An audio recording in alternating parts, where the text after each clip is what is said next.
अस्सलाम वालेकुम स्टूडेंट, क्या हाल है? उम्मीद करता हूँ कि आप बिल्कुल खैरियत से होंगे। तो आज की इस वीडियो में हम एक्सरसाइज 2.6 को स्टार्ट करेंगे, जिसमें हमने उसका जो क्वेश्चन नंबर 1 है इस वीडियो में वो सॉल्व करेंगे। तो चलिए स्टार्ट करते हैं। तो स्टूडेंट्स, क्वेश्चन 1 आपका है, सिंथेटिक डिवीजन के जरिए से आपने एक क्वेश्चन या एक पॉलिनोमियल को डिवाइड करना है एक लीनियर फैक्टर से, जो कि आपके पास कुछ इस तरह से है कि आपके पास ये पॉलिनोमियल है, आपने इसको एक लीनियर फैक्टर x+1 के साथ डिवाइड करने के बाद क्वोशंट और रिमाइंडर फाइंड करना है बाय यूजिंग सिंथेटिक डिवीजन। अब व्हाट इज सिंथेटिक डिवीजन, ये होती क्या है और इसका पर्पस क्या होता है?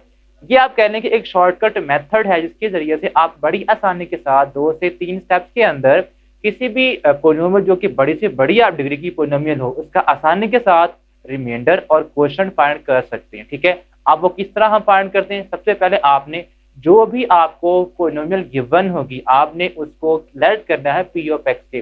तो स्टार्ट करते हैं। आपके पास सपोज ये एक पोलिनोमियल गिवन है, इसको आपने पी ऑफ एक्स के इक्वल लेट करना है। तो ये आपके पास आ जाएगी x square plus 7x minus 1।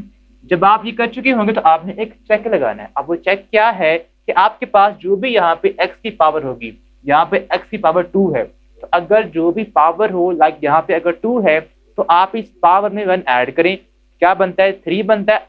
आपने चेक करना है क्या आपके पास यहाँ पे 3 टर्म्स हैं, अगर तो हैं तो ठीक है, अगर नहीं है तो आप फिर इसका जो सेकेंड पार्ट है उसमें एक चीज नोट करेंगे, वो हम फिर करनी पड़ेगी। ठीक है, बट यहाँ पे आपके पास पावर 2 है, इसमें 1 ऐड करें तो आपके पास क्या बनता है? 3 बनता है। तो यहाँ पे आपके पास 3 टर्म्स यानी कि होनी चाहिए। जो भी आप पावर में 1 ऐड करेंगे जो नंबर बनेगा उतनी टर्म्स यहाँ पे होनी चाहिए। ठीक है, ये आसान वे है कि आपकी सिंथेटिक डिवीजन एक्यूरेट आंसर देगी। ये चेक अगर आप नहीं लगाएंगे या आप ये भूल जाएंगे और आपका क्वेश्चन कुछ और हो और आपने करना कुछ और हो, तो ये आपका आंसर कभी भी रिमाइंडर या क्वेश्चन ठीक नहीं आएगा। ठीक है, तो ये चेक आपने सबसे पहले जरूर लगाना है कि जो भी यहाँ पे x की पावर होगी आपने आपने देखना ये है कि टर्म्स उससे एक ज्यादा होनी चाहिए। ठीक है, अब उसके बाद आपने जो आपको लीनियर फैक्टर गिवन है जिसके साथ आपने इसको डिवाइड करना है उसको आप लेट कर लें इक्वल टू 0। सो x+1 है, आपने इसको 0 के इक्वल लेना है, यानी कि आपने इसके ऊपर 0 मेथड अप्लाई करना है। ठीक है, अब आप क्या करेंगे? यहाँ से x की निकालेंगे वैल्यू, तो x हमारे पास यहाँ पे आ जाएगा -1। ओके, ये दो काम करने के बाद अब आपने प्रॉपरली सिंथेटिक डिवीजन अप्लाई करनी है। अब वो क्या होती है उससे हम मूव करते हैं। आपने सबसे पहले इस तरह से कुछ इंटरफेस बनाना है। ठीक है, इस तरह से ये दो लाइनें आपने इसी तरह, ये लाइन इस तरह से और ये लाइन थोड़ी सी लेंथ में ज्यादा होनी चाहिए। अब इसमें लिखना क्या है, यहाँ पे क्या क्या लिखना और कहाँ पे लिखना वो आप देखेंगे। जो भी आपके पास x की वैल्यू आई है वो आप यहाँ पे -1 है, तो यहाँ पे आप x की वैल्यू लिखा करेंगे। ठीक है, अब इधर आप कुछ नंबर्स आएंगे या नंबर्स वो होंगे जो भी आपके पास कोफिशिएंट्स हैं। ठीक है, टर्म x के या एक्स स्क्वायर के या कांस्टेंट टर्म जो है इनको आपने तरतीब के साथ यहाँ पे लिख देना। तो सबसे पहले जो आपके पास यहाँ पे x है उसकी पावर 2 है, तो सबसे पहले आप एक्स स्क्वायर का कोफिशिएंट लिखेंगे जो कि हमारे पास यहाँ पे क्या है? 1 है। तो हमने क्या करना है? 1 को यहाँ पे लिख देना है। उसके बाद आप क्या करेंगे? एक्स स्क्वायर के बाद नेक्स्ट टर्म क्या आती है? x आती है। अब आपने उसका कोफिशिएंट लिखना है, वो कि हमारे पास क्या है? +7, तो आपने यहाँ पे 7 लिख देना है। उसके बाद कांस्टेंट टर्म की बारी आती है, वो हमारे पास -1 है, तो यहाँ पे आप -1 को लिख देंगे। ये हमने 3 टर्म्स हमारी बनती थी। ठीक है, यानी कि x की पावर 2 है तो उससे ज्यादा आपके पास नंबर यहाँ पे होने चाहिए। ठीक है, जो कि हमने लिख दिए। अब उसके बाद आपने ये नंबर लिखने के बाद अब आपने सिंथेटिक डिवीजन को सॉल्व करना है। किस तरह से? आपका जो फर्स्ट नंबर होगा आपने हमेशा यहाँ पे उसके नीचे 0 लिखना है, यानी कि फर्स्ट नंबर के नीचे आप क्या लिखेंगे? 0 लिखेंगे। उसके बाद आप 1 को और 0 को ऐड भी करेंगे तो आपके पास क्या आएगा? आपके पास आंसर यहाँ पे 1 ही आ जाएगा। ठीक है, अब उसके बाद अब ये जो नंबर है इसका काम स्टार्ट होगा। अब वो किस तरह से? आपने इसको इसके साथ करना है मल्टीप्लाई। ठीक है, जब आप इसको इसके साथ मल्टीप्लाई करेंगे तो -1 बनता है, यहाँ पे क्या आ जाएगा? -1 आ जाएगा। ठीक है, अब इन दोनों को अगेन जैसे हमने इन दोनों को ऐड किया था और 1 आया आंसर, वो हमने यहाँ लिखा। अब अगेन आपने इन दोनों को भी ऐड करना है। जब आप इन दोनों को ऐड करेंगे तो आंसर क्या आएगा? आंसर आ जाएगा +6 अब इस +6 को आपने क्या करना है, अगेन जैसे आपने इसको इसके साथ किया था मल्टीप्लाई, अब आपने इस 6 को भी इस -1 के साथ मल्टीप्लाई करना है। तो ये हमारे पास क्या आ जाएगा, 6 - 1 -6 आ जाएगा। ठीक है, अब ये हमारे पास कुछ इस तरह से आ जाएगा। ठीक है, तो अब ये आने के बाद आपने क्या करना है, अब आपने इन दोनों को ऐड करना है। जब आप इन दोनों को ऐड करेंगे तो आपके पास आंसर क्या है, -6 - 1 क्या होगा, -5 आ जाएगा। ओके, अब इतना करने के बाद आपने क्या करना है, तो अब आपने स्टूडेंट्स क्या करना है, अब आपने इस 6 को मल्टीप्लाई करना है -1 के साथ। जब आप इसको इसके साथ मल्टीप्लाई करेंगे तो आपके पास क्या आएगा, -6 आपने यहाँ पे लिख दिया। ठीक, यानी कि हमने क्या किया, इस 6 को आपने अब -1 से करना मल्टीप्लाई, आंसर क्या आता है, -6 आता है। ठीक है, अब आप क्या करेंगे, अब आपने इन दो नंबर्स को ऐड करना होता है। तो -1 को जब आप -6 में ऐड करेंगे तो दोनों के साइन सेम है, तो नंबर्स को आप ऐड करते हैं और साइन हमारे पास क्या आता है, माइनस का आता है, ये आ जाएगा -7।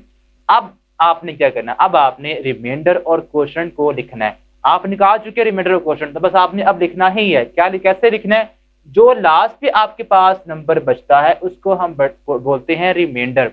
तो ये हमारे पास क्या बन जाएगा, ये हमारे पास आ जाएगा रिमाइंडर आर। ठीक है, सो यहाँ पे आप लिखेंगे रिमाइंडर इज इक्वल टू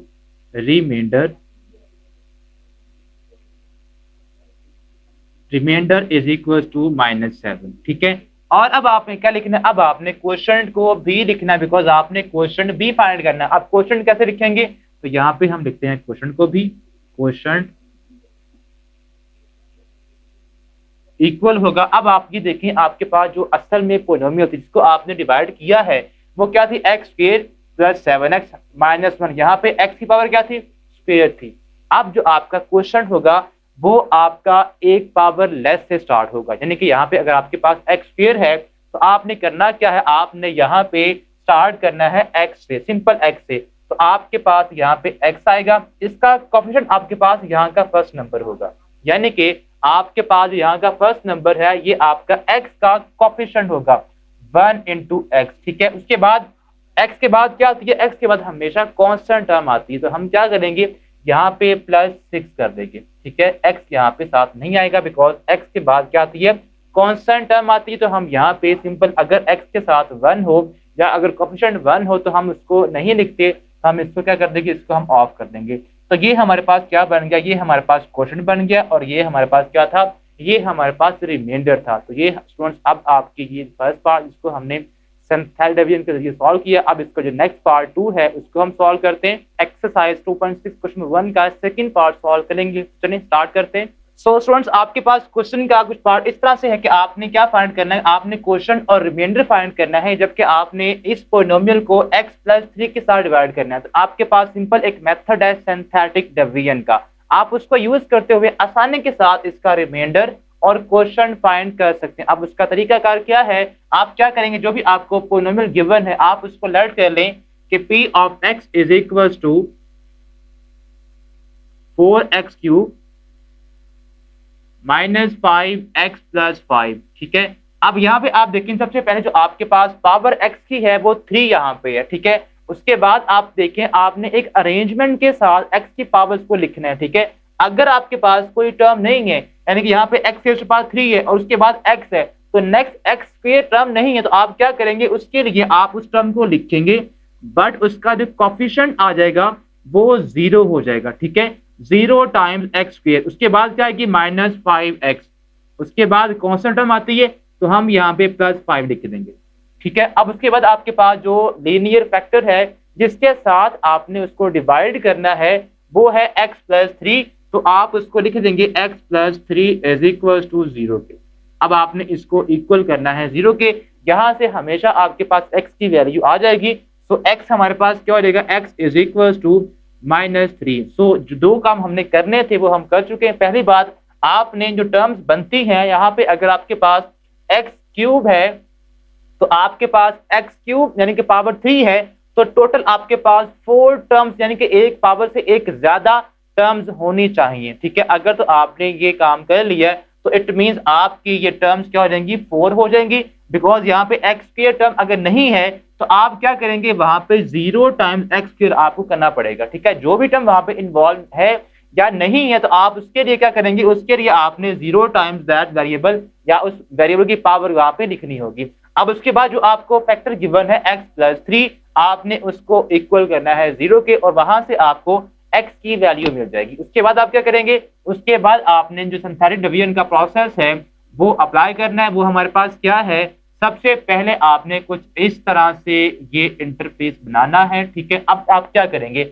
अब आपने कोफिशिएंट ऑफ सबसे जो हायर पावर है, या लीडिंग जो कोफिशिएंट है वो 4 है एक्स क्यूब का, वो आप लिखेंगे यहाँ पे 4। अब उसके बाद यहाँ पे आपने उसके बाद एक्स क्यूब का कोफिशिएंट 4 है, तो एक्स स्क्वायर का कोफिशिएंट क्या है, वो 0, तो आप यहाँ पे लिख देंगे 0। और यहाँ पे उसके बाद x का कोफिशिएंट विच इज -5, तो आप यहाँ लिख देंगे -5। उसके बाद यहाँ पे कोफिशिएंट या कांस्टेंट टर्म आपके पास बनती है वो 5 है, तो आप यहाँ पे 5 लिख देंगे। उसके बाद अब आपने यहाँ पे क्या लिखना होता है, x की वैल्यू जो आपके पास क्या है -3, तो हम यहाँ पे x is equal to -3 put कर देंगे। ओके, अब आपने फर्स्ट थिंग जो आपने लिखनी होती है, जो करनी होती है, वो आपने क्या करना है, आपने जो फर्स्ट आपके पास नंबर है उसके नीचे 0 लिखना होता है। लाइक 4 है तो उसके नीचे आपने क्या लिखना है, उसके नीचे आपने 0 को लिख देना होता है हर सिंथेटिक डिवीजन के क्वेश्चन के अंदर, ठीक है। तो आपने जब इसके नीचे 4 लिखेंगे, तो अब आपने इन दोनों को ऐड करना है। 4 में जब 0 ऐड करेंगे तो आपके पास ये आ जाएगा 4, ठीक है। अब आपने क्या करना होता है, अब आपने ये जो 4 यहाँ पे आया है, या जो नीचे नंबर कोई भी आता है, आपने उसको इसके साथ मल्टीप्लाई करना है। तो जब आप इन दोनों को मल्टीप्लाई करेंगे तो रिजल्ट क्या आता है, -3 4 -12। और अब आपने इन दोनों को ऐड करना होता है, आपने इनको ऐड करना है, और यहाँ पे आपने इस तरह मल्टीप्लाई करके जो भी रिजल्ट आएगा वो आपने यहाँ पे नेक्स्ट पेज पे लिख देना होता है, नेक्स्ट पेज पे, ठीक है। तो ये अब आपने इन दोनों को जब ऐड करेंगे तो ये क्या आएगा, -12, ठीक है। उसके बाद अगेन आपने -3 को -12 के साथ मल्टीप्लाई करना, तो ये आ जाएगा माइनस प्लस 12 3 36, तो यहाँ पे आ जाएगा 36। अब अगेन आप इन दोनों को ऐड करेंगे, 36 -5, यहाँ पे आपके पास 31 आ जाएगा। ओके, अब इसके बाद अगेन आपने इस 31 को इस -3 के साथ मल्टीप्लाई करना है, तो 31 3 93, तो हम यहाँ पे -93 लिख देंगे, ठीक है। अब आपने अगेन इन दोनों को ऐड करना है, तो ये आ जाएगा -88। तो लास्ट पे जो आपके पास नंबर बचता है उसको हम क्या बोलते हैं, वो हमारे पास रिमाइंडर होता है। तो आप कह लें कि आपके पास जो रिमाइंडर है r इज इक्वल टू -88, और जो आपने क्वेश्चन फाइंड करना है, क्वेश्चन क्या होता है, क्वेश्चन आपके पास जो रिमेनिंग ये टर्म्स बच गई, जो नंबर्स बच गए हैं, ये कोफिशिएंट आपके हैं किसके, आपके पास अगर यहाँ पावर 3 थी, तो आपने अब ये जो कोफिशिएंट है ये पावर 2 का होगा, तो हम जो क्वेश्चन बनेगा उस तो ये बन जाएगा क्वेश्चन इज इक्वल टू, अब आपने इन नंबर्स के साथ x की जो वेरिएबल है उसको उसके साथ लिखना है। यानी कि यहाँ पे अगर 4 है तो आपके पास यहाँ पे x क्यूब था, तो ये जो 4 है ये आपके पास कोफिशिएंट है उसके नेक्स्ट लेस पावर का, जो कि x स्क्वायर बनती है, तो हम लिख देंगे 4x स्क्वायर। उसके बाद -12x होगा, ठीक है। यहाँ पे अगर x स्क्वायर है तो उसके बाद x आएगा, और देन आपके पास ये होगी कांस्टेंट टर्म प्लस 31। तो ये आप कह लें कि आपके पास क्या आ गया, ये हमारे पास क्वेश्चन आ चुका है। तो ये था इसका सेकंड पार्ट। अब इसका थर्ड पार्ट हम सॉल्व करते हैं। तो जी स्टूडेंट्स, अब हम इसका थर्ड पार्ट, लास्ट पार्ट रह गया सिंथेटिक डिवीजन का, उसको सॉल्व करते हैं।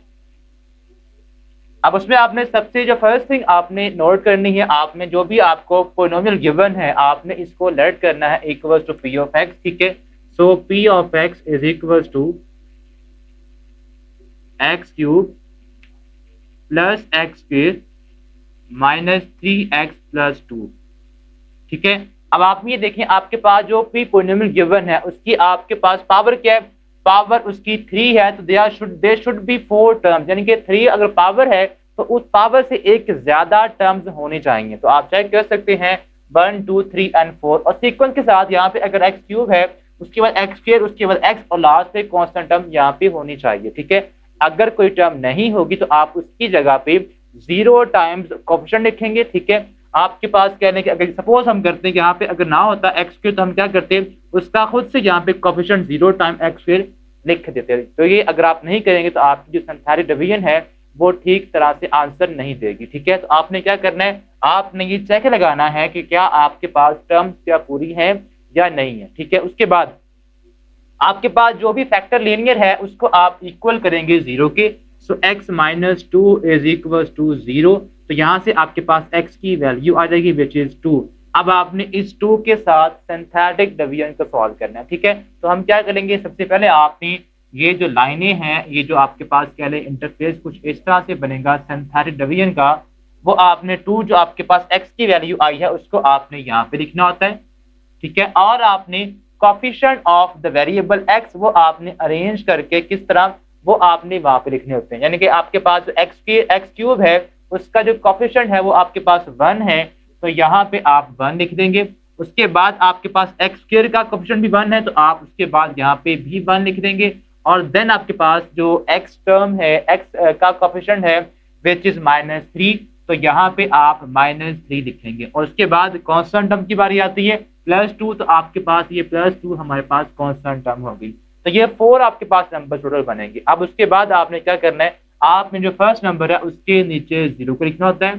ठीक है, बाय डिफॉल्ट बाय फार्मूला। ठीक है, अब इन दोनों को आपने ऐड करना है, यानी कि 1 और 0 को आप ऐड करेंगे तो आंसर हमेशा आपके पास जो यहाँ पे नंबर होता है वही यहाँ पे आता है।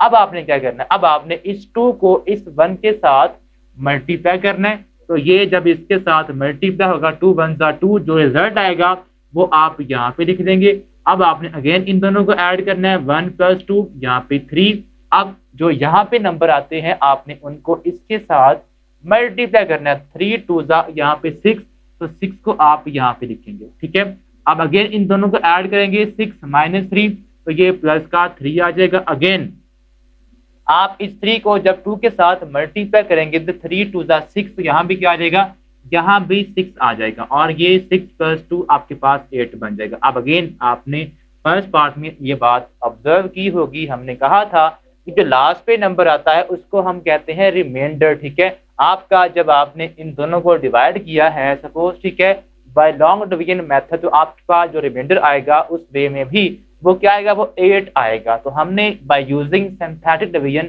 इसका डायरेक्ट क्या कर लिया, रिमाइंडर फाइंड कर लिया है, जो क्या है, जो कि हमारे पास 8 के इक्वल है। तो हम यहाँ पे क्या लिखेंगे, रिमाइंडर इज इक्वल टू 8,